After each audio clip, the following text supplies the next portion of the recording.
하나님은 영이시니 예배하는 자가 영과 진리로 예배할지니라. 아멘. 경배 찬양 19장 찬양하겠습니다.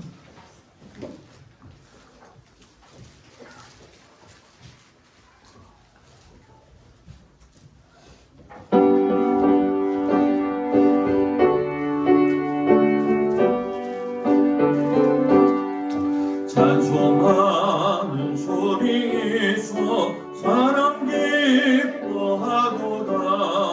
하늘 아버지의 이름 거룩거룩하도다. 세상 사람 찬양하자. 거룩하신 하나님께 할렐루야 할렐루야 할렐루야 아멘. 하나님의 나라 권세 영원토록 있도다. 하나님의 영광 나라 거룩거룩하도다. 하늘 보좌 계신 주님 세상 주관하시도다. 할렐루야 할렐루야 할렐루야 아멘. 하나님의 크신 섭리 그 뜻대로 되도다. 우리 아버지의 뜻은 거룩거룩하도다. 주여 속히 임하소서. 기쁜 날을 주옵소서. 할렐루야 할렐루야 할렐루야 아멘. 아멘. 교동문 122번 말씀을 교독하겠습니다.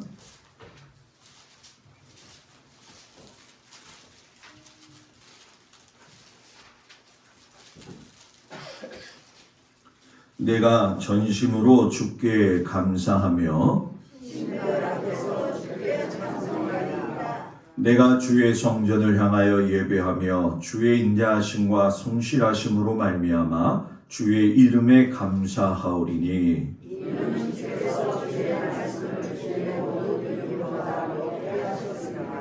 여호와여 세상의 모든 왕들이 주께 감사할 것은 그들이 주의 입의 말씀을 들음이오며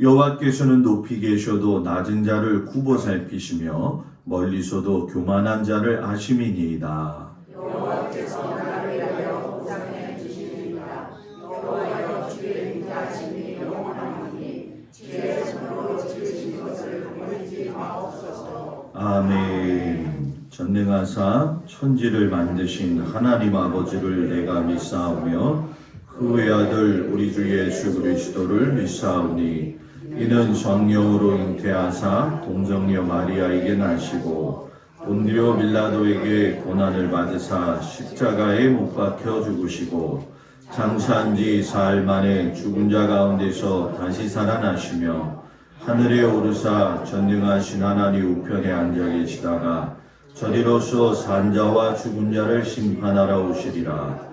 성령을 믿사오며 거룩한 공회와 성도가 서로 교통하는 것과 죄를 사하여 주시는 것과 몸이 다히 사는 것과 영원히 사는 것을 믿사옵나이다. 아멘. 송영 1장 찬양합니다.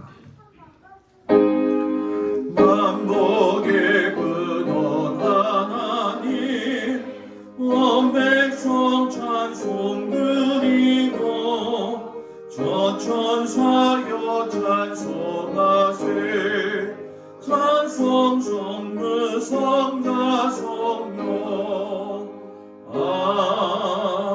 아멘. 자리에 앉습니다. 김영길 장로님 기도해 주시겠습니다.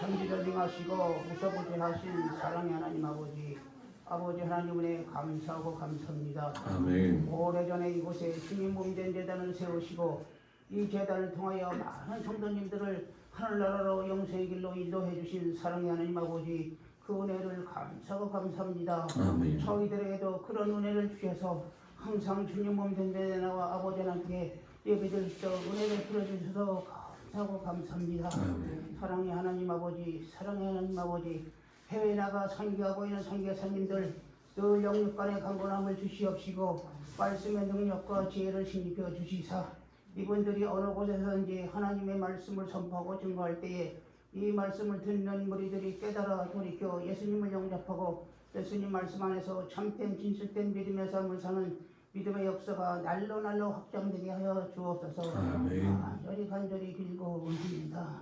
예수님, 이 나라가 오래전에 남북으로 나뉘어져 공산주의 민주주의 사상으로 대립하고 있습니다. 예수님 오나움은 이 나라도 동서독과 같이 태어나서 통일된 민족 국가를 이룰 수 있도록 축복해 주시옵소서. 아멘. 간절히 빌고 원합니다. 예수님, 북녘 땅에서 예수님을 섬기는 믿음의 아들 딸들 늘 영육간에 건강하게 보호해 주옵소서. 간절히 빌고 원합니다. 예수님, 이 시간도 단에 세우신 목사님에게 성령 충만함을 신입혀 주시사 하나님의 말씀이 선포되고 중할 때에 성도님들도 성령 충만함을 신입을 수 있도록 축복해 주시옵소서. 간절히 빌고 원합니다. 예수님, 이 시간 하나님 아버지께 예배드리는 처음 시간입니다. 바치는 시간까지 성령님께서 성령 충만함을 신입해 주시옵소서. 예수님의 이름으로 기도드렸습니다. 아멘. 하늘에 계신 우리 아버지여, 이름이 거룩히 여김을 받으시오며 나라의 마옵시며 뜻이 하늘에서 이루어진 것 같이 땅에서도 이루어지이다. 오늘날 우리에게 일용할 양식을 주옵시고 우리가 우리에게 죄 지은 자를 사하여 준 것 같이 우리의 죄를 사하여 주옵시고 우리를 시험에 들지 말게 하옵시며 다만 악에서 구하옵소서. 나라와 권세와 영광이 아버지께 영원히 있사옵나이다. 아멘.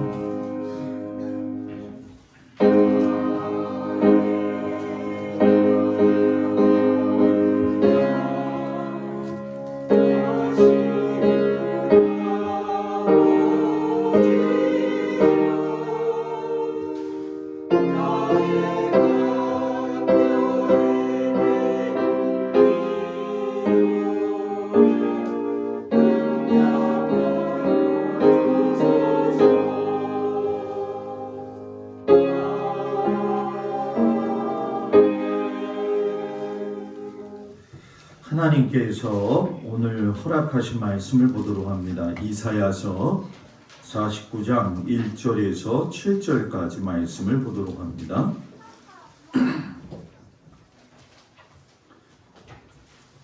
이사야서 49장 1절에서 7절까지의 말씀이 되겠습니다.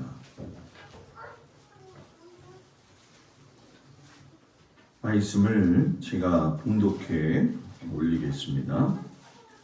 섬들아 내게 들으라. 먼 곳 백성들아 귀를 기울이라. 여호와께서 태에서부터 나를 부르셨고 내 어머니의 복중에서부터 내 이름을 기억하셨으며 내 입을 날카로운 칼같이 만드시고 나를 그의 손그늘에 숨기시며 나를 갖고 닦은 화살로 만드사 그의 화살통에 감추시고 내게 이르시되 너는 나의 종이여 내 영광을 내 속에 나타낼 이스라엘이라 하셨느니라. 그러나 나는 말하기를 내가 헛되이 수고하였으며 무익하게 공연히 내 힘을 다하였다 하였도다. 참으로 나에 대한 판단이 여호와께 있고 나의 보응이 나의 하나님께 있느니라. 이제 여호와께서 말씀하시나니 그는 태에서부터 나를 그의 종으로 지으신 이시요 야곱을 그에게로 돌아오게 하시는 이시니 이스라엘이 그에게로 모이는도다. 그러므로 내가 여호와 보시기에 영화롭게 되었으며 나의 하나님은 나의 힘이 되셨도다. 그가 이르시되 내가 나의 종이 되어 야곱의 지파들을 일으키며 이스라엘 중에 보존된 자를 돌아오게 할 것은 매우 쉬운 일이라. 내가 또 너를 이방의 빛으로 삼아 나의 구원을 베풀어서 땅끝까지 이르게 하리라. 이스라엘의 구속자 이스라엘의 거룩한 이이신 여호와께서 사람에게 멸시를 당하는 자 백성에게 미움을 받는 자 관원들에게 종이 된 자들에게 이같이 이르시되 왕들이 보고 일어서며 고관들이 경배하리니 이는 이스라엘의 거룩하시니 신실하신 여호와가 그가 너를 택하였음이니라. 아멘. 고린도전서 1장 1절에서 9절까지의 말씀입니다. 고린도전서 1장 1절에서 9절 말씀을 제가 봉독해 올립니다. 하나님의 뜻을 따라 그리스도 예수의 사도로 부르심을 받은 바울과 형제 소스데네는 고린도에 있는 하나님의 교회 곧 그리스도 예수 안에서 거룩하여지고 성도라 부르심을 받은 자들과 또 각처에서 우리의 주 곧 그들과 우리의 주 되신 예수 그리스도의 이름을 부르는 모든 자들에게 하나님 우리 아버지와 주 예수 그리스도로부터 은혜와 평강이 있기를 원하노라. 그리스도 예수 안에서 너희에게 주신 하나님의 은혜로 말미암아 내가 너희를 위하여 항상 하나님께 감사하노니 이는 너희가 그 안에서 모든 일 곧 모든 언변과 모든 지식의 풍족함으로 그리스도의 증거가 너희 중에 견고하게 되어 너희가 모든 은사에 부족함이 없이 우리 주 예수 그리스도의 나타나심을 기다림이라. 주께서 너희를 우리 주 예수 그리스도의 날에 책망할 것이 없는 자로 끝까지 견고하게 하시리라. 너희를 불러 그의 아들 예수 그리스도 우리 주와 더불어 교제하게 하시는 하나님은 미쁘시도다. 아멘. 요한복음 1장 29절에서 34절까지 말씀을 보도록 합니다. 요한복음 1장 29절에서 34절 말씀을 제가 봉독해 올립니다. 이튿날 요한이 예수께서 자기에게 나아오심을 보고 이르되 보라 세상 죄를 치고 가는 하나님의 어린 양이로다. 내가 전에 말하기를 내 뒤에 오는 사람이 있는데 나보다 앞선 것은 그가 나보다 먼저 계심이라 한 것이 이 사람을 가리킴이라. 나도 그를 알지 못하였으나 내가 와서 물로 세례를 베푸는 것은 그를 이스라엘에 나타내려 함이라 하니라. 요한이 또 증언하여 이르되 내가 보매 성령이 비둘기같이 하늘로부터 내려와서 그의 위에 머물렀더라.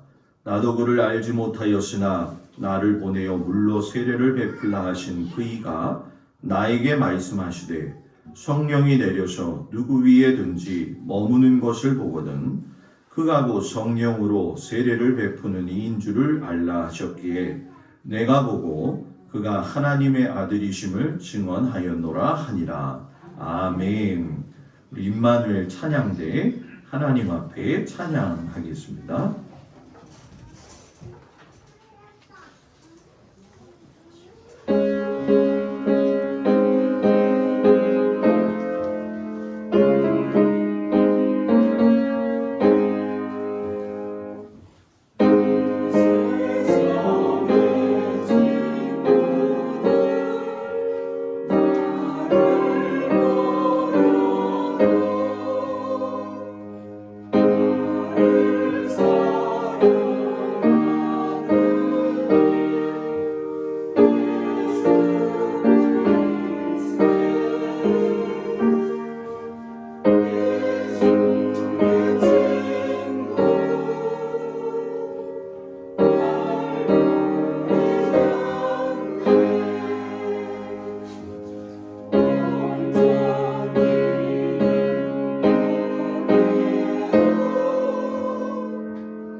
기도하겠습니다.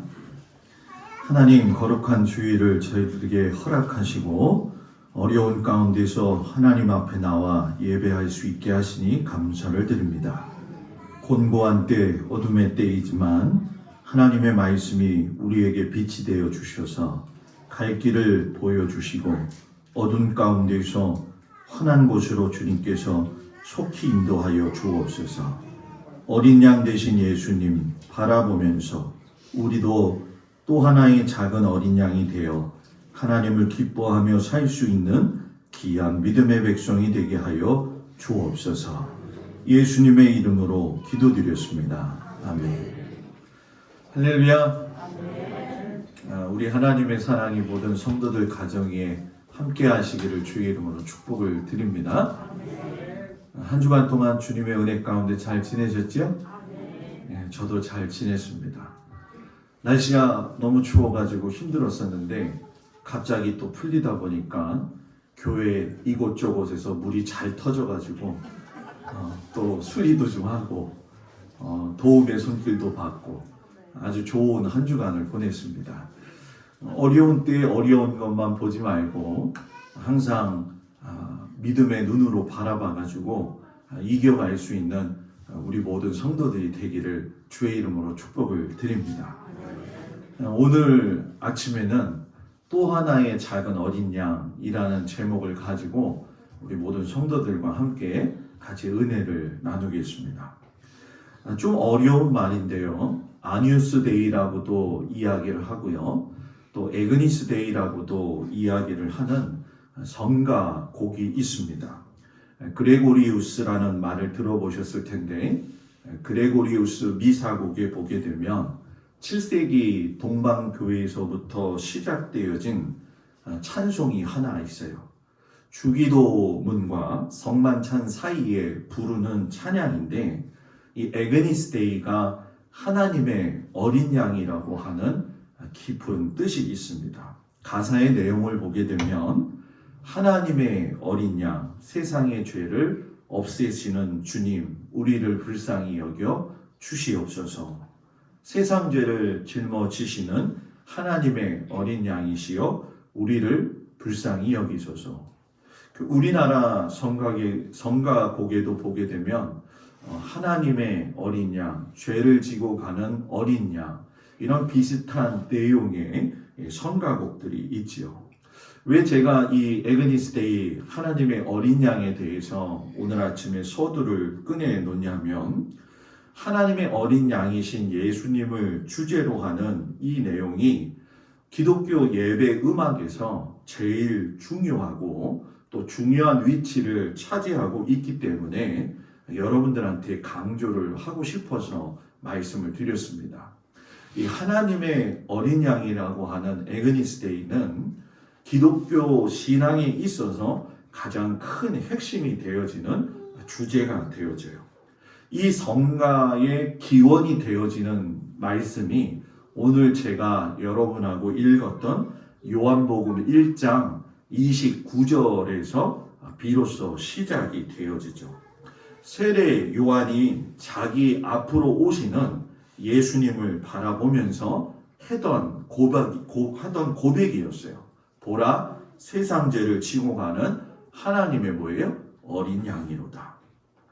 자, 우리가 이 요한의 고백을 들으면서 두 가지의 질문을 좀 가져야 돼요. 하나는 뭐냐면 세례 요한에게 있어서 하나님의 어린 양으로 오신 예수님이 어떤 의미였느냐.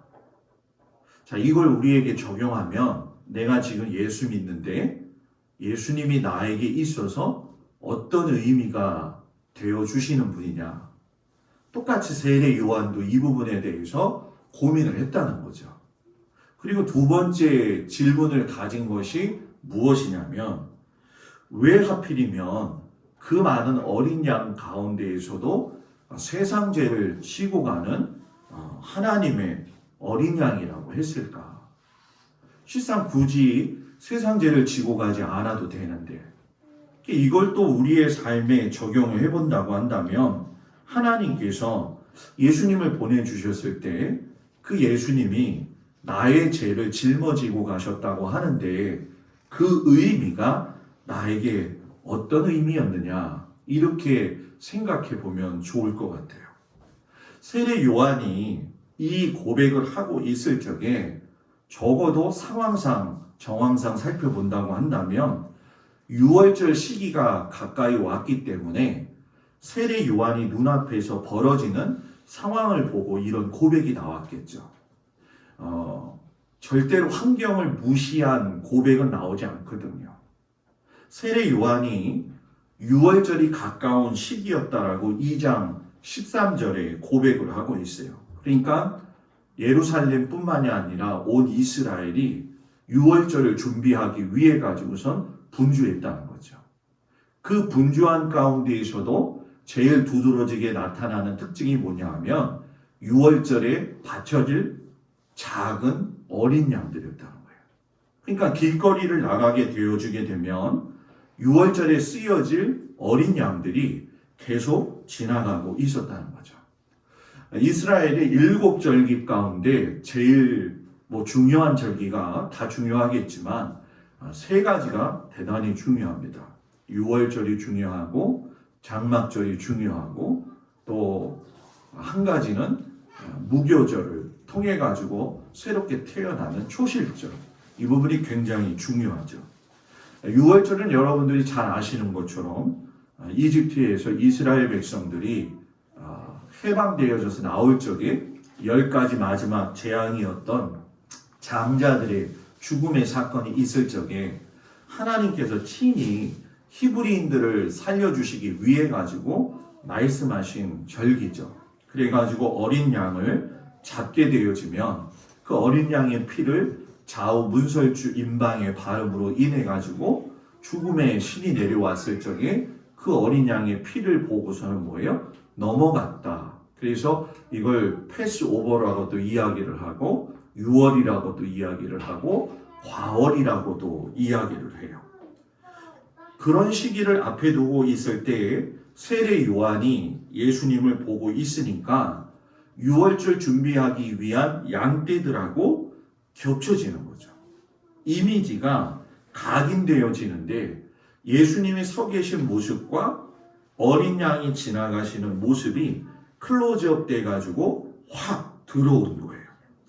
더군다나 우리가 잘 알다시피 세례 요한은 그의 아버지가 여러분 제사장이었어요.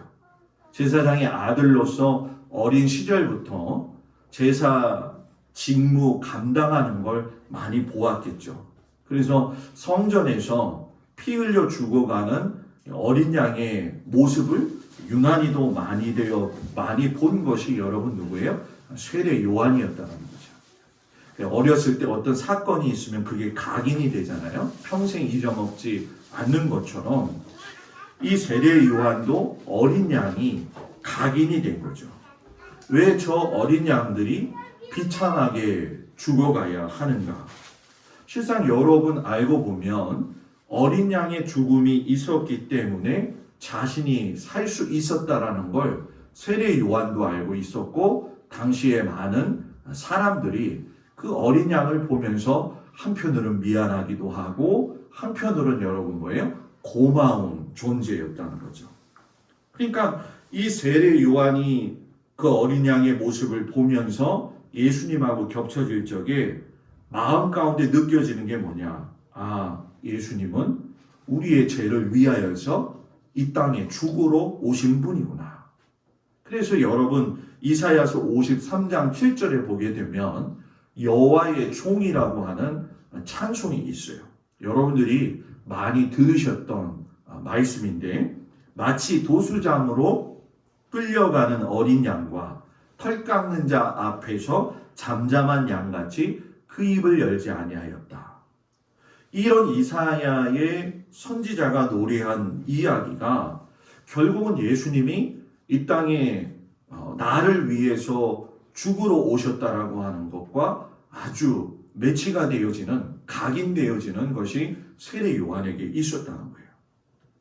예수님은 우리의 죄를 대신 짊어지고 가신 죽으러 가셨던 그 분이라는 걸 여러분들이 믿기를 주의 이름으로 축복을 드립니다. 털 깎는 자 앞에서 잠잠히 반항하지도 아니했던 그 어린 양처럼 십자가에 달려 돌아가시면서도 예수님은 고함치지도 아니하셨고 거기서 여러분 부당하다고 이야기를 하신 적도 없이 죽음을 갖다가 묵묵히 받아들이셨다는 거예요. 요한이 이런 고백을 할 수 있었던 거는 그 사람이 나름대로의 선지자 역할을 했기 때문에 과연 그렇게 했을까? 아니라는 거죠. 하나님께서 아들이신 예수님에 대해서 직접적인 증거를 하셨어요. 마태복음 3장 16절 17절에 보게 되면 예수께서 세례를 받으시고 물에서 올라오셨는데 하늘이 열렸다고 그랬어요. 그 하늘이 열림과 동시에 비둘기 같은 성령이 예수님의 머리 위에 임재하셨고 하늘로부터 직접 하나님이 예수님에 대해서 증거를 하시기를 뭐라고 하냐면 이는 내 사랑하는 아들이요 뭐예요? 내 기뻐하는 자라 하시니라. 여러분 굉장히 중요하죠. 예수님이 하나님의 어린 양이라고 하는 것을 하나님 아버지가 직접 말씀하셨다는 거예요. 그래서 요한복음의 1장에 보게 되면 요 비슷한 사건을 다른 방향에서 이야기를 하고 있는데 그때 뭐라고 이야기하냐면 세례 요한이 그런 얘기를 해요. 내가 보매 하늘에서 성령이 비둘기 같이 내렸는데 성령이 누구 위에 머물던지 하나님께서 그 사람이 성령으로 베푸시는 사람이다 라고 이야기를 하는 걸 직접 요한이 들었다는 거예요. 그러니 하나님의 증거만큼 큰 증거가 어디 있겠냐는 거죠.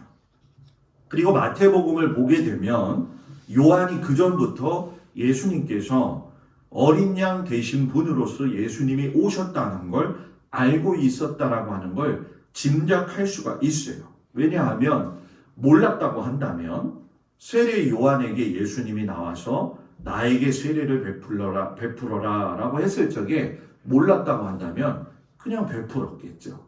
그런데 세례 요한이 어떻게 해요?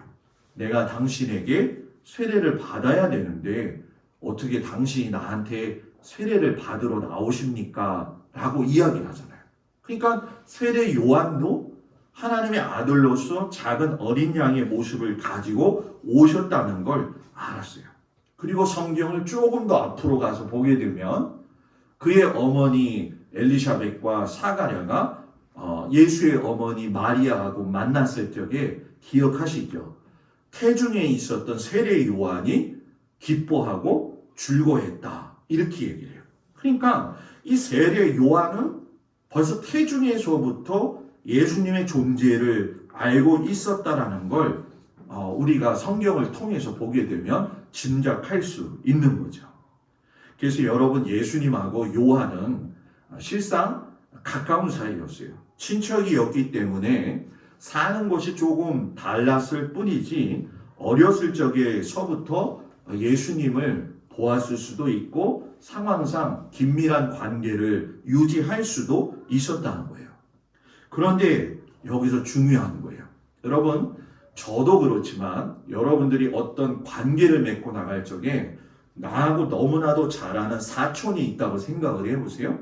그 사촌이 예수님이라고 생각을 했을 적에 세례 요한이 저라고 생각했으면 저렇게 자라났지 라고 하는 건 얼마든지 인식할 수 있는데 사촌을 하나님이 보내신 어린 양이다라고 인식하는 건 하나님이 깨우쳐 주시지 않으면 알 수가 없는 거예요.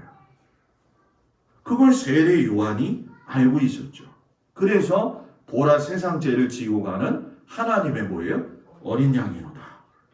그런데 있잖아요. 성경에 31절 33절에 가서 보게 되면 이상한 고백을 해요. 이 세례 요한이 뭐라고 이야기하냐면 지금까지 이야기했던 걸 반전시키는 이야기를 하는데 뭐라고 하냐면 나도 그를 알지 못했다 이렇게 얘기를 해요. 아니 지금까지 세례 요한이 예수님에 대해서 하나님의 어린 양이라고 이야기를 했는데 그가 누군지 모르겠다라고 이야기를 했다는 거예요.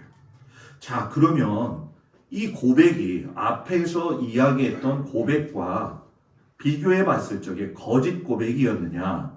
그건 아니죠. 세례 요한의 고백이 가지고 있는 뜻은 이런 뜻이에요. 나는 예수를 나의 친척으로는 알고 있었지만 하나님이 보내신 어린 양으로는 생각해 보지 뭐예요? 못했다라는 거예요. 윌리엄 바클레이라고 하는 아주 유명한 목사님이 계세요. 성경 주석을 잘 하시는 분인데 이때 이 상황을 바클레이 목사님이 고백하기를 뭐라고 이해하냐면 요한이 지금 말하고 있는 것은 예수가 누구인지를 알지 못했다는 말이 아니라 예수가 어떤 분인지를 알지 못했다라는 이야기라는 거죠. 그래서 성경을 보게 되면 오늘 이 말씀에서 우리가 좀 깊이 깨달아야 될 건 그럼 세례 요한이 우리한테 이야기하고 싶어 하는 게 뭐냐는 거예요. 그건 바로 내가 세례 요한으로서 평범한 관계를 가지고 있었던 예수님이 이제는 나에게 있어서 어떤 분으로 다가오셨는지에 대한 확신을 가지는 과정을 갖다가 설명하기 위해서 오늘 말씀을 전개하고 있다는 거예요. 지난주에 주연절이 시작이 되어졌다 말씀을 드렸죠. 주연절 해서 주연이라고 하는 뜻이 출현되어졌다, 현시되어졌다 이런 뜻이라고 말씀을 드렸어요. 예수님이 30년 동안 평범한 인간으로 살고 계시다가 이제는 평범한 자연인이 아니라 세상 죄를 지고 가는 하나님의 어린 양으로서 세상에 처음으로 자기의 모습을 드러내신 것이 주연절의 시작이다라고 이야기했어요. 그래서 아마 기억하실 텐데 지난주에 헨리 나우엔이라고 하는 목사님이 이 주연절은 하나님의 사랑과 마주치는 계절이다라고 이야기를 했었죠. 지금 요한은 하나님의 사랑으로 오신 예수님을 직면하는 신비를 경험하고 있는 거죠. 어떤 의미에서 본다고 한다면 예수님이 죽을 수밖에 없는 그 양떼들 틈 사이에서 평범한 모습으로 보일 수도 있었지만 하나님께서 세례 요한의 눈을 여셔서 양떼들 틈새에 보여지는 예수님이 양떼들과 똑같은 운명을 가지고 오신 분이라는 것을 깨닫게 되는 거예요. 그러니까 이전까지는 세례 요한이 평범한 목수의 아들로서 예수님을 인식했다고 한다면 성령 세례를 받고 난 이후에 그 사건을 보게 되면 뭐예요? 아, 예수님이 하나님의 아들이시고 생명을 구원하러 오셨고 세례를 받고 물에 올라오심으로 인해 가지고 내가 그걸 뭐예요? 확증했구나라고 하는 것이 본문 속에서 나타나는 거죠. 그러니 여러분 어떤 의미에서 본다고 한다면 이사야 선지자가 예전부터 계속 예언했던 이야기가 자기 눈앞에서 이루어지는 걸 보았다는 거예요. 저는 적어도요, 믿음의 삶을 살 적에 체험이 있어야 된다고 저는 믿습니다. 하나님의 말씀을 여러분들이 많이 읽고 많이 경험을 하잖아요. 그 말씀이 세례 요한처럼 내 눈에서 이루어지는 걸 볼 수 있는 은혜가 있길 축복합니다. 자녀들을 위해서 기도했다고 한다면 자녀들이 잘 되는 걸 눈으로 보세요. 믿음이 있는 자는 그대로 될지어다. 여러분의 가정이 하나님 앞에 비전을 주셔서 내가 그 일을 이루겠다고 하셨다고 한다면 그것이 이루어지는 걸 보십시오. 그것이 하나님이 여러분들에게 주시는 가장 큰 복이라는 거예요. 세례 요한은 나중에 머리가 잘려서 죽게 되지만 어떤 의미에서 본다고 한다면 가장 큰 축복을 받은 것이 무엇이냐면 이사야 선지자가 예언한 것을 눈으로 보고 확증했다는 거예요. 이건 여러분 대단한 믿음이라는 거예요. 그래서 여러분 세례 요한이 광야에서 세례를 베풀 수 있었고 더 열심을 낼 수 있었고 또 예수님이 사역을 시작하시면서 자기는 뒤로 물러갈 수 있었던 그 이유가 뭐냐 하면 예수님 위에 머무셨던 하나님의 성령의 역사를 보았다라는 거예요. 하나님의 숨결과 하나님의 생명이 예수님에게 임재한 걸 보니까 자기 자신을 내려놓을 줄 알았다는 거예요. 왜 사람들이 신앙생활을 하면서 자기의 인성과 삶의 성찰이 없느냐?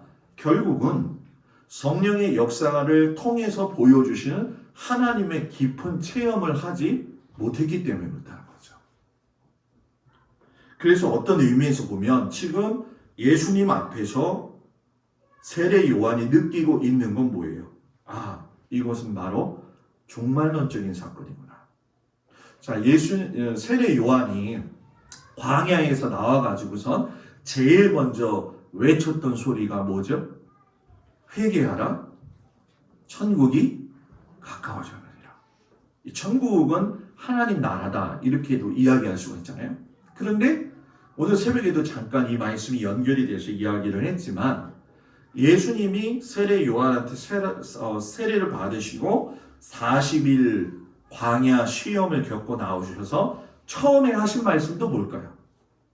회개하라, 천국이 가까워하니라. 그러면 어떤 사람들은 그래요. 세례 요한을 말씀을 갖다가 예수님이 따라한 거냐? 아니에요. 세례 요한이 말한 회개하라, 천국이 가까웠느니라는 얘기는 자기가 이사야 선지자를 통해서 예언되어진 말씀, 메시아가 이곳에 오시면, 이 땅에 오시면 그때가 천국이 온 것이다. 그러니까 너희는 지금 예수가 오시기 전에, 메시아가 오시기 전에 회개하고 복음을 믿으라, 이 얘기거든요. 그런데 예수님이 회개하라, 천국이 가까이 왔느니라, 이 얘기는 뭐냐면 그 이야기했던, 이사야 선지자가 이야기했던 그 메시아가 나라는 거예요. 내가 왔기 때문에 회개하고 하나님의 나라가 왔으니까 하나님을 믿으라고 이야기하신 거죠. 그러니 여러분, 세례 요한이 지금까지 회개하라, 천국이 가까웠느니라 라고 하는 걸 예수님이 세례 받으시는 걸 보면서 자기가 경험을 하니까 이제까지 여러분 자기가 전했던 메시지를 전환해야 된다는 걸 알게 되어졌죠. 더 이상 주의 길을 준비할 필요도 없고 그가 오실 길을 곧게 할 필요도 없는 것은 뭐냐면 이미 예수님이 뭐예요? 드러나셨고 성령님이 그와 함께 하셨다는 거예요. 그렇기 때문에 요한이 지금 우리에게 이야기하는 건 뭐냐? 예수님이 나에게 누구냐는 거예요.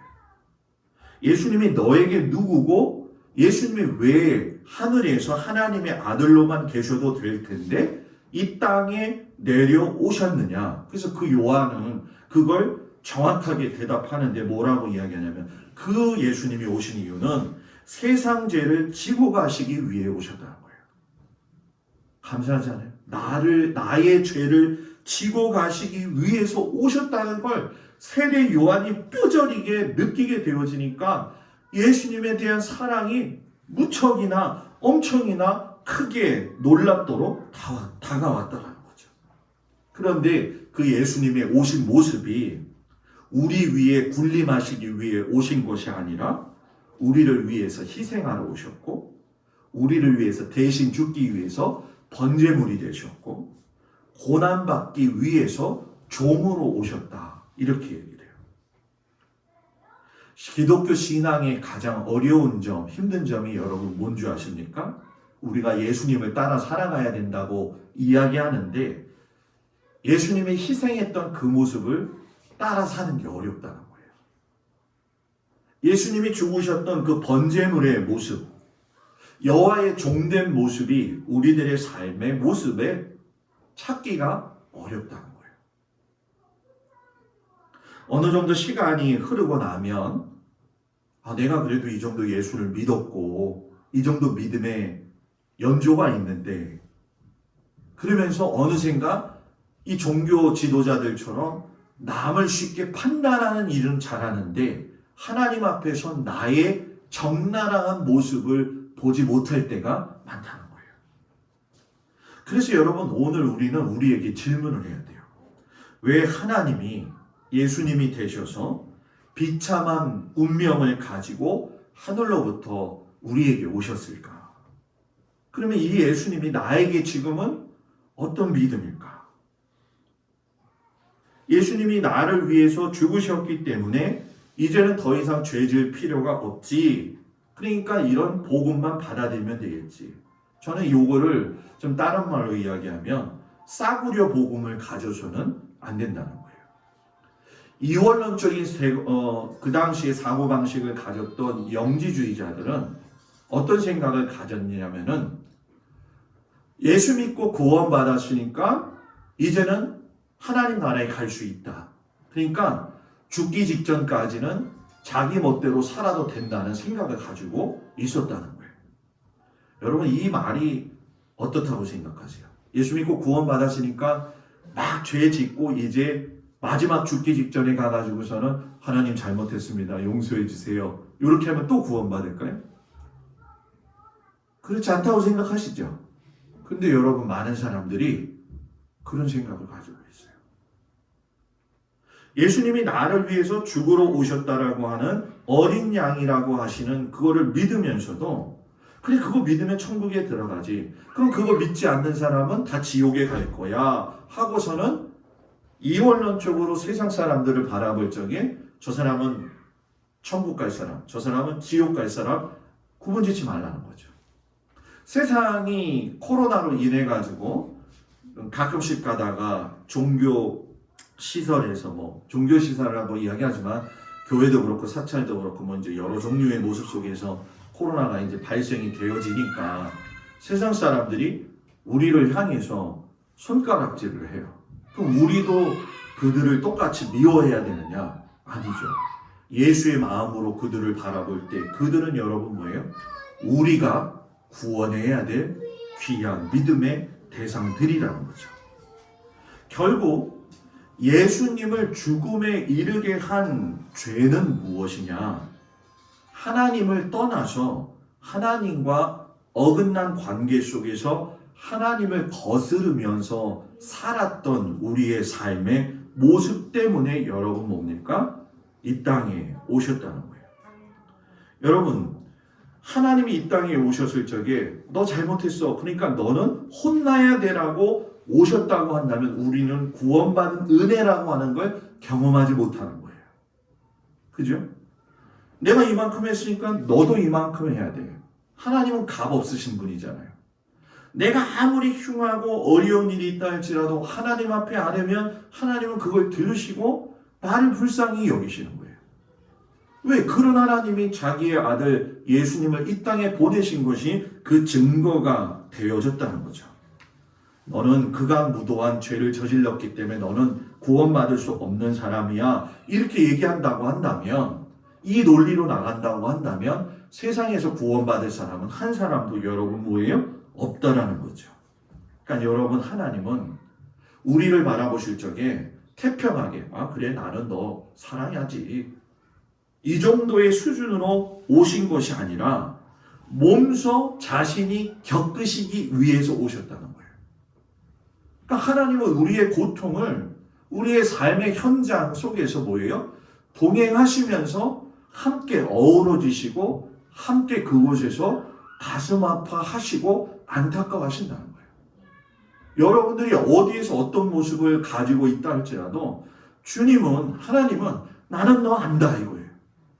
나는 너의 아픔을 알고 있고 너의 어려움을 알고 있고 지금 너가 생각하고 있는 삶의 그 어려운 순간순간들에 견디고 있는 너의 그 처절한 모습까지도 나는 알고 있다라고 하나님은 지금 여러분들에게 위로의 말씀을 하고 계시는 거예요. 이걸 깨닫는 게 바로 성령님께서 깨닫게 하시는 거예요. 근데 여러분 우리가 믿음의 삶을 살면서 내 욕망을 채우고 나의 안일함을 위해서 살려고 할 때가 얼마나 많냐는 거예요. 오늘 왜 또 하나의 작은 어린 양이라고 제가 말씀을 정했느냐 하면 예수님은 당신이 우리를 위해서 어린 양 되심으로 죽으신 것을 또 우리에게 너도 작은 어린 양이 되어줘서 그렇게 살기를 원하신다고 말씀하신다는 거예요. 구약 성경 오늘 읽은 곳에 보게 되면 이런 말씀이 있어요. 내게 이르시되 너는 나의 종이요 내 영광을 내 속에 나타낼 이스라엘이라. 이사야가 두 번째 불렀던 종의 노래인데 여기서 너는 나의 종이라고 이야기하는 이 종은 이스라엘을 이야기하면서도 영적인 공동체를 이야기하는 거예요. 그러니까 요즘 말로 이야기하면 교회가 되어질 수가 있고 그리스도인인 우리들을 이야기하시는 거죠. 거기를 그대로 빗대어서 이야기하면 너는 나의 종, 너를 통해서 나의 영광이 빛나리라. 예수님의 영광은 십자가에 달려서 죽으심으로 하나님의 영광을 드러내신 거예요. 우리에게 있어서의 영광은 예수 그리스도를 따라 살아가는 삶의 모습을 통해서 다른 사람에게 드러난다는 거죠. 예수를 믿는데도 세상 사람하고 다른 바가 없어가지고 악바리처럼 살고 말이에요. 용서하지도 못하고 아둥바둥하면서 이러지도 못하고 저러지도 못하는 모습이 내 안에 있다고 한다면 하나님의 영광이 막 드러나고 그래야 되는데 드러날까요? 안 드러날까요? 드러나지 않다는 거죠. 그래서 이사야 선지자가 49장 5절에서 그런 얘기를 해요. 태에서부터 나를 그의 종으로 지으시니요 야곱을 그에게로 돌아오게 하시는도다. 여기서 종의 임무가 나오는 거죠. 야곱을 하나님에게로 돌아오게 한다. 결국 여러분 이 모습을 보면 양치기가 흩어진 양들을 모으는 것처럼 암탉이 그의 병아리를 모으는 것처럼 종인 우리는 하나님의 자녀들, 그 사람들을 하나님에게로 돌아오게 해야 된다는 거죠. 좀 쉽게 설명을 할까요? 적용을 하면 이런 거예요. 내 주변에 낙심자들, 하나님을 알고는 있지만 아직 찾지 못한 자들, 심지어 그 대상이 내 자녀가 될 수도 있고 내 가까운 지인이 될 수도 있겠죠. 그들을 하나님 앞으로 돌아오게 하는 거죠.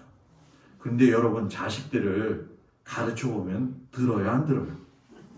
안 들어요. 세상에 그렇게 안 들어도 안 들 수가 없어요. 그런데 오늘 성경에 보게 되면 뭐라고 이야기하시냐? 그 일을 보존된 자를 돌아오게 할 것은 매우 쉬운 일이라. 이 쉬운 일이라고 목사님 그건 쉬운 일 아닌데요. 맞아요. 그건 쉬운 일 아니에요. 그런데 왜 쉬운 일이라고 하셨느냐? 그건 네가 하려고 하면 안 되지만 하나님인 내가 하면 할 수 있다는 거예요. 자녀들 위해서 여러분 돌아오게 한다는 거 쉽지 않아요. 제가 고백하는데요. 저의 둘째 딸, 저의 첫째 딸은 FM이에요. 그냥 다소곳이 살아요. 그런데 둘째는 키도 크고 지잘난 맛에 살아요. 이제 스튜디오를 이제 한국문학과를 다녔으니까 키도 크지요. 자기는 자기 스스로 예쁘다고 이야기를 해요. 제가 볼 땐 예쁘지 않은데 얘가 중학교 때부터 사춘기가 들어섰는데 성격이 제 젊었을 때, 지금도 젊죠? 제 젊었을 때 성격을 닮아가지고 누구한테 지는 거 싫어하고 자기 주장이 강해요. 그래서 학교를 다니다가 선생님들하고 많이 부딪히는 거예요. 많이 부딪히는데 그 삶 속에서 하나님의 존재라고 하는 것을 드러내기보다는 어떨 때는 야 저건 내가 목사고 너는 딸인데 어떻게 목사 딸이 그럴 수 있느냐 할 정도로 하루는 전화가 왔어요. 학교에서 하영이 아버지시죠? 네 그때 학교 좀 와주세요. 그러는 거예요. 갔죠. 세상에 몇몇의 아이들이 어떤 한 아이를 때렸는데 거기에 하영이가 있었다는 거예요. 근데 이 딸은 또 태연스럽게 뭐라고 이야기하냐면 그래도 나는 신의 딸이 되는 거예요. 하나님의 딸이라고. 그래서 왜 그랬더니 나는 안 때렸는데 그 자리에 있다는 이유만으로 붙들려 갔지만 다른 애들은 때려가지고 소년원에 보내야 된다고. 여러분 내가 창피했겠어요? 안 창피했겠어요? 창피했죠. 그래서 학교에서 징계위원회를 연다고 오라고 그러더라고요. 그래서 갔더니 징계위원들이 딱 있는 거예요. 근데 소개를 시켜주는데 누구 어머니, 누구 선생님, 그러더니 그 옆에 어느 교회 목사님 이러는 거예요. 징계위원회 누가 있어요? 목사님이 있는데 징계 받으러 온 저는 뭐예요? 목사의 딸의 입장에서, 딸의 아버지로서 간 거예요. 얼마나 창피했겠어요. 저희 집사람은 놀래가지고 정말 이루 말할 수 없을 정도죠. 그런데 여러분, 제가 제 딸 자랑을 하려는 게 아니라 그 딸 놓고 하나님 앞에 기도하는데 정말 어렵고 힘들더라고요. 막 가는 거예요. 자기가 좋은 대로 그런데 하나님이 그 철들게 하셔갖고 아직도 어리지만 지금도 하나님 앞에서 바르게 서가지고서는 가려고 노력하는 그 모습을 보면 그래도 하나님이 부모의 기도는 들으시는구나. 남의 집 일이니까 별로 이렇게 감이 안 오죠. 감이 안 오죠. 예? 또 한 가지 예를 들면 저희 집 얘기해서 죄송한데 저희 집 얘기 잘 안 하는데 저희 아버지 굉장히 술 좋아하시고 중국집 하면서 빼갈 같은 거 빼갈 아시죠? 빼갈 너무 잘 드세요. 인천의 숭의교회로 어머니를 쫓아가지고서는 금요일날 이제 철야 예배를 가요. 철야 예배를 가게 되면 어머님이 주전자, 노란 주전자 있죠 옛날에 동그란 거 그걸 가지고 가셔요. 어머니가 저걸 왜 가지고 가시지? 그랬더니 어머니가 예배가 끝나고 나면 새벽에 그 경동에 가게 되면 신포시장이라고 있는데 신포시장 안에 닭동만이라고 하는 해장국집이 있었어요. 끝나자마자 해장국을 사가지고 들고 뭐예요? 아버지한테 가는 거예요. 근데 해장국을 잘 드시면 좋잖아요. 지금도 저는 기억이 생생해요. 옛날에 그 플라스틱으로 빨갛게 울긋불긋 되어져 있던 그 상이 있어요. 거기다가 탁 올리면 아버지가 소리를 냅다 지르시면서 그래요. 밤에 어디 갔다 왔으면서 그거를 휙 던져요. 그러면 그 상이 날아가는 게 슬로우 모션처럼 쫙 보여요. 그럼 3m, 5m 던지면 나가 떨어지죠. 박살이 나요. 아휴 너무 힘들죠. 아침 새벽 3시만 되면 깨어가지고선 동수야 아프니까 다리 주물러라 허리 주물러라 술을 못 이기시는데 그걸 주물러요. 어머니가 맨날 기도하면서 하나님 앞에 기도한 게 있어요. 3가지 기도 제목. 하나는 저 술 먹고 저런 내 남편 예수 믿고 구원받게 해서 장로 되게 해주세요. 첫째 아들, 제가 지난번에 이야기했죠. 부흥회 했을 적에 갑자기 첫째 아들 바치라고 해갖고 저는 가만히 있다가 바쳐줬잖아요. 그죠? 그래서 첫째 아들은 목사 되게 해주세요. 둘째 아들은 은행 지점장 되게 해주세요. 3가지의 기도가 현실막막하죠. 그죠? 맨날 술 먹고 날라다니고 사는 뭐죠? 박살나고. 큰아들은 짓궂어 져가지고 교회만 가면 유리창 다 깨고 애들 패고 다니고 저예요.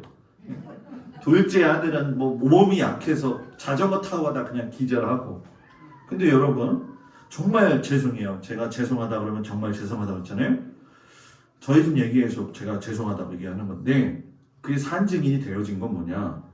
하나님이 집을 홀딱 망하게 하시더니만 아버지가 예수 믿고 금식하더니만 술도 끊으시고 담배도 끊으시더니 장로님이 되셨어요. 그리고 저는 맨날 애들 두들겨 팼어요. 교회 가면 교회 관리해 주시는 집사님이 있잖아요. 그죠? 그 집사님 아들을 너무 패가지고 그 아버지가 저한테 와가지고 제발 좀 그만 좀 패라. 그 정도로 팼어요. 근데 제가 어쩌니 저쩌니 해도 지금 목사가 돼서 여러분들하고 같이 예배를 드리잖아요. 제 동생은 재작년에 여의도 신한은행 중앙지점의 지점장이 됐어요. 배가 아프죠? 정말 죄송해요. 저희 집 얘기해서. 그런데 제가 이야기하고 싶은 것은 무엇이냐면 하나님은 더뎌지는 것 같지만 기도하는 걸 기억하세요. 그리고 그걸 응답하시는데 방법은 두 가지예요. 내가 살아있을 때 응답하시는 게 있고 내가 죽었을 때에 응답하는 역사가 있어요. 지금 낙심해가지고 하나님께서 내 기도 안 들어주시지 라고 하지 말아야 될 것은 하나님은 죽음 이후에도 하나님의 역사를 이루어 가신다는 거예요. 저는 우리 성도들이 오늘 이 말씀 속에서 이야기하고자 하는 핵심을 분명히 알았으면 좋겠어요. 내가 어린 양 돼서 너희들을 위해서 이 땅에 와서 죽었으니까 너희들도 꼭 그렇게 살아야 된다라고 하는 걸 강조하는 게 아니라 그 예수의 사랑을 받은 사람은 그 예수의 사랑이 넘침으로 인해 가지고 자연스럽게 흘러나와야 된다는 거예요. 이게 지금 투명 컵이 아닌데 투명 컵이라고 생각을 했을 적에 그냥 주전자로 따르게 되면 여기까지 차게 되면 유리컵에 물이 차 있는 게 보이잖아요. 그죠? 그런데 이 유리컵을 수도꼭지 앞에 갖다 놓고서는 물을 세게 틀면 물이 콸콸콸콸 넘치면서 유리컵의 존재가 보이나요? 안 보이나요? 유리컵의 존재가 안 보이고 물이 넘쳐 흐르는 것만 보여요. 왜 제가 이 얘기를 하느냐? 하나님의 은혜를 이렇게 콸콸콸 받으면 자기의 허물은 예수의 보혈로 덮여지는 거예요. 가려진다는 거죠. 아, 목사님, 나 예수 믿기가 얼마나 힘든데요. 그래요. 내가 믿으려고 하니까 안 되는 거예요. 하나님께 구해야 돼요. 하나님 나를 불쌍히 여겨주세요. 하나님 나에게 은혜를 내려주세요. 그게 사도 바울이 하나님의 뜻을 따라 부르심을 받은 바울이라고 이야기하잖아요. 예전에 바울이 그런 고백한 사람이었나요? 아니었어요. 스데반을 잡아 죽이려고 할 적에 다른 사람들의 그 옷을 들고 있었던 아주 악랄하고 포악했던 사람이에요. 그런데 하나님의 은혜가 그에게 임하니까 그의 옛 모습은 뭐예요? 싹 사라졌다는 거예요. 오늘 이 아침 나는 예수님의 또 하나의 작은 어린 양이 되어져 가지고 예수의 모습을 드러내어 살고 있느냐? 예수의 모습이 내 안에 있어야 될 줄 믿습니다. 선한 양심을 가지세요. 선한 믿음의 사람이 되세요. 왜곡되어지고 삐뚤어지면 하나님의 성령이 그 마음에 들어가도 튕겨 나옵니다. 받아들이세요. 하나님 내게 말씀하세요. 내가 듣겠나이다. 이런 자를 통해서 하나님은 영광 받으시고 그 영광이 여러분들의 가정과 또 우리 교회 위에 또 자녀들 위에 흘러가는 은혜가 있기를 주의 이름으로 축복을 드립니다. 기도합니다. 주님, 우리 힘으로 할 수 없습니다. 힘 주시옵소서. 감당할 수 없습니다. 힘 주시옵소서. 작은 어린 양 되어 주님을 기억하며 사는 저희들 되도록 축복하시옵소서. 예수님 이름으로 기도합니다. 아멘. 447장 부르시면서 하나님 앞에 예물 드리겠습니다.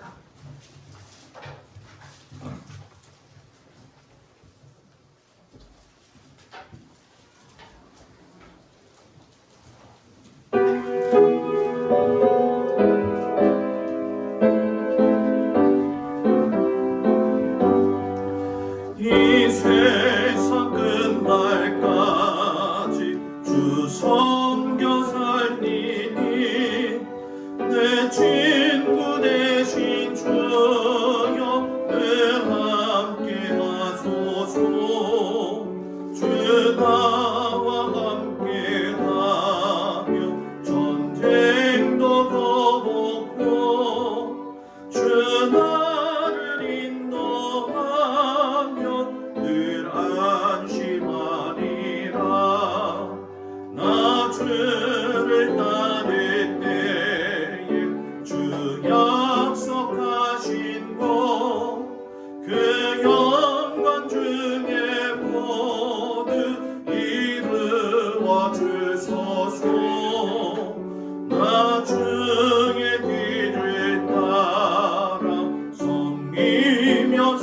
가리니 그 크신 은혜 속에 날 인도하소서.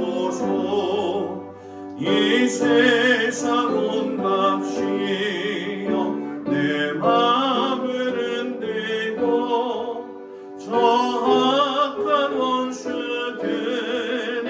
안팎에 있으나 주 나를 돌보시사 내 함께 되시고 내 옆에 계신 것을 늘 알게 하소서.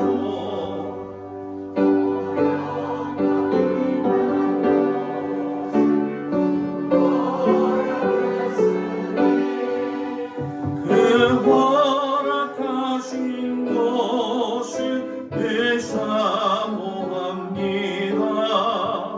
끝까지 쉬지 않고 주 따라가리니 주 넓은 사랑으로 늘 인도하소서.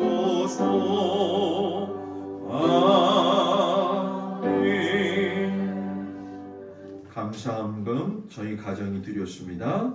한규정 성도 홍정희 집사님, 곽덕일 권사님, 김수자 권사님, 한정수 장로님, 박청자 권사님, 김영길 장로님, 김혜자 권사님, 한규호 집사님, 김희진 권사님, 선교원금 손연호, 또 저희 집 가정 한정수 장로님, 박청자 권사님, 강민숙 권사님, 이혁재, 한규호, 김희진 권사님, 박상수, 김정자 권사님, 강명식 권사님, 고상원, 박정희 권사님, 김정린 권사님, 이복순 권사님, 김필권 장로님, 강민숙 권사님, 김종민, 조태인, 김영미, 오소연, 신율, 김용옥 권사님, 신용표 집사님, 김찬자 권사님, 신종표 집사님 감사임을 드렸습니다. 김보옥 성도님, 신방감사 강명식 권사님, 오정희 권사님, 11조 정경순 권사님, 고성준 집사님, 한종수 장로님, 박청자 권사님, 김필권 장로님, 강민숙 권사님 드렸습니다. 기도합니다. 선하신 아버지 하나님께서 사랑하는 성도들을 각자의 삶에서 붙들어 주시고 오늘 이 시간 주님 앞에 나와 예배할 수 있게 하시니 참으로 감사를 드립니다. 먹고 마시고 자는 것이 평범한 일상 같지만 아직도 그 일상을 누리지 못하는 사람들이 많이 있습니다. 어려운 가운데에서도 주님 함께 해 주셔서 이러한 은혜를 경험할 수 있게 하시니 감사드립니다. 베풀어 주신 삶의 은혜가 너무 감사해서 오늘도 사랑하는 성도들의 귀한 손길을 통해서 하나님께 바쳐지는 이 예물을 흡족하게 받으시고 하나님께서 흠양하여 주옵소서. 특별히 하나님 앞에 간절히 기도하는 것은 하나님께서 사랑하는 자녀들 위해 아버지 육신이 연약한 자들이 있습니다. 마음에 근심이 있는 자들이 있습니다. 주여 피 묻은 손으로 어루만져 주시고 강성케 하시고 힘있게 하여 주시옵소서. 삶의 현장으로 흩어져 살아갈 우리 성도들에게 물붓듯이 큰 은혜를 부어주셔서 믿음으로 승리케 하시고 어려움 가운데에서도 하나님이 살아계신 것을 경험하게 하여 주시옵소서. 예수님 이름으로 기도드렸습니다. 아멘.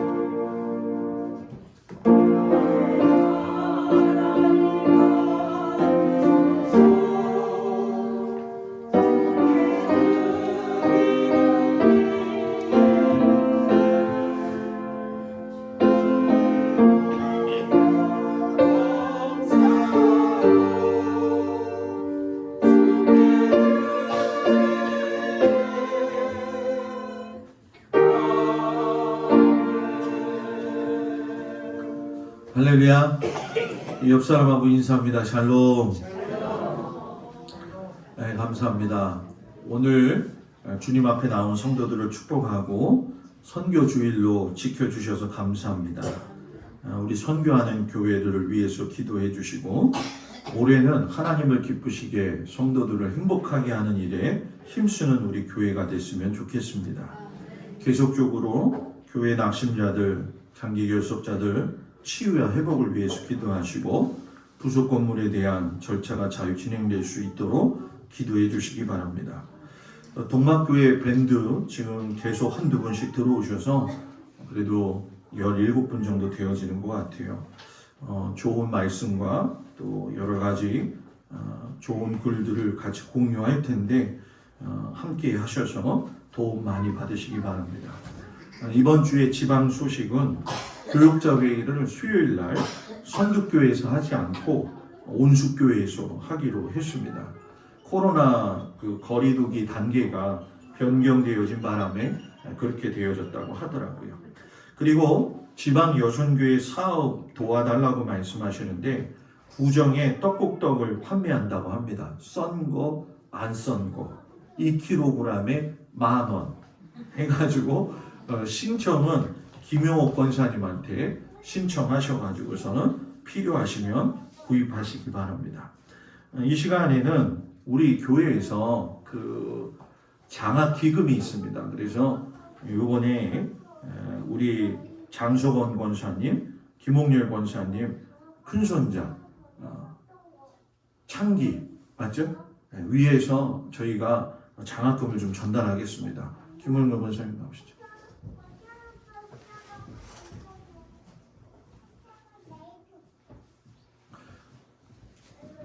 얼마 되지 않지만 그래도 권사님 가정에 우리 창기가 공부하는데 큰 보탬이 되기를 바랍니다.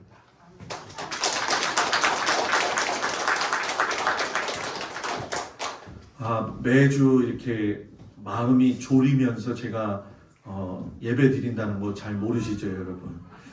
오늘 하나님 앞에 새벽에 기도할 적에 어떻게 기도했냐면 하나님 오늘은 42명 오면 됩니다 그랬는데 딱 42명이에요 지금.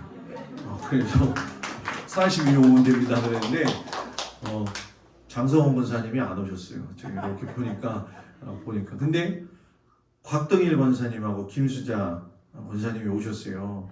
곽동일 권사님이 제가 찾아뵀는데 그때 이렇게 모자 쓰시고 그래가지고 저렇게 잘생기신 분인 줄은 몰랐어요. 굉장한 미남이신 것 같아요. 그래서 우리 곽동일 권사님하고 김수자 권사님 계속 오실 거죠? 네. 너무나 저희 교인들이 사랑하고 계시다는 거 감사드리고 오셨으니까 우리 박수 한번 쳐드릴까요? 그리고 신종표 집사님 오셨죠? 네, 우리 신종표 집사님이 오셨어요. 신종표 집사님이 지난주 월요일날 버스 운행하시다가 계단 올라가시다가 미끄러지셔가지고 이마가 크게 다치셨어요. 그래서 급하게 인하대에서 이렇게 하고 오셨는데 가서 예배 보고 같이 왔는데 오늘 모자를 촥 예쁘게 쓰고 오셨어요. 그래서 신집사님도 제가 이야기해 보니까 굉장히 믿음의 바탕이 있고 선하신 분이더라고요. 그래서 신집사님이 오늘 교회 오신다고 그랬는데 약속 지키셨는데 앞으로도 쭉 감당하셨으면 좋겠고 제가 오늘 설교 시간에 제 집 자랑하는 바람에 정말 죄송해요. 제가 길어졌는데 그래도 감사한 건 홍정희 집사님도 왔어요. 홍정희 집사님 부끄럽죠, 그죠? 여기 홍정희 집사님 주중에 뵀는데 너무나도 감사해요. 그래서 너무나도 고맙고 하여튼간에 우리 모든 성도들이 회복이 조금씩 되고 있구나. 주중에 이제 어떤 분이 저를 좀 찾아오셨었어요. 신앙 상담도 할 겸. 그래서 그런 가능성들을 계속 열어놓고 있는데 아까도 군청 직원은 왔다 가면서 세고 앉아 있는데 우리는 이렇게 앉아 있고 어떡하나. 아주 하나님 앞에 감사하면서도 마음을 또 졸이기도 해요. 그런데 역시 여전히 제 핸드폰 번호를 모르기 때문에 군청에서 전화가 안 와요 아직. 그래서 감사하고 주어진 환경이 좀 어렵고 좀 힘이 들지만 제가 볼 땐 구정 좀 지나고 나면 좀 봄이 오면서 회복이 될 거라 생각이 되어집니다. 각자의 자리에서 잘 지키시고 오늘 저녁에 눈이 많이 온다고 합니다. 길 미끄러울 텐데 조심하시고 오늘 저녁도 성막 전하는 말씀으로 시작이 되어지겠습니다. 오늘 참석하신 모든 성도들을 축복합니다. 우리 다 같이 일어나셔서 예배가 늦었기 때문에 제가 기도하고 마치겠습니다. 아버지 하나님, 사랑하는 성도들을 축복합니다. 하나님이 살아계셔서 역사하시고 하나님이 우리의 일거수일투족을 동행하신다는 걸 오늘 말씀을 통해서 깨달았습니다. 하나님께서 우리에게 주신 인생 가운데 감사함을 가지고 살 수 있는 저희들 되어지도록 인도하여 주시옵소서.